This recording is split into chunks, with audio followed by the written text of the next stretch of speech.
ભરૂચ નગર સેવા સદન દ્વારા રક્ષાબંધનના પર્વ પર બહેનોને વિશેષ ભેટ આપવામાં આવે છે. પાલિકા દ્વારા સિટી બસમાં બહેનો માટે આવતીકાલે વિનામૂલ્યે મુસાફરીની જાહેરાત કરવામાં આવે છે. ભરૂચ પાલિકા દ્વારા રક્ષાબંધનના પર્વ નિમિત્તે બહેનો માટે ખાસ ભેટ આપવામાં આવે છે. રક્ષાબંધનના દિવસે ભાઈને રાખડી બાંધવા જતી બહેનો ભરૂચ સિટી બસમાં મફત મુસાફરી કરી શકશે. ગત વર્ષે પણ પાલિકા દ્વારા આ પ્રકારની સુવિધા આપવામાં આવી હતી, જેમાં 1000 બહેનોએ મફત મુસાફરીનો લાભ લીધો હતો.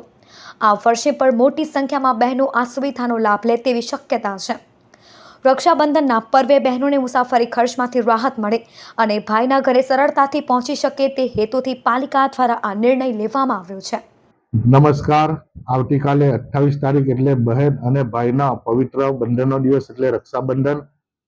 બહેન ભાઈની રક્ષા માટે આ દિવસે પ્રાર્થના કરતી હોય છે અને બહેન દ્વારા દૂર દૂર સુધી મુસાફરી કરવામાં આવી રહી હોય ત્યારે ભરૂચ નગરપાલિકા તરફથી ભરૂચની બહેનોને એક ભેટ સ્વરૂપમાં સિટી બસ નિઃશુલ્ક રાખવામાં આવી છે. બહેનો અને 15 વર્ષથી ઓછી ઉંમરના બાળકો જે હોય એ લોકોને નિઃશુલ્ક બસની સેવા આપવામાં આવી છે. સૌ બહેનોને રક્ષાબંધનની શુભકામનાઓ.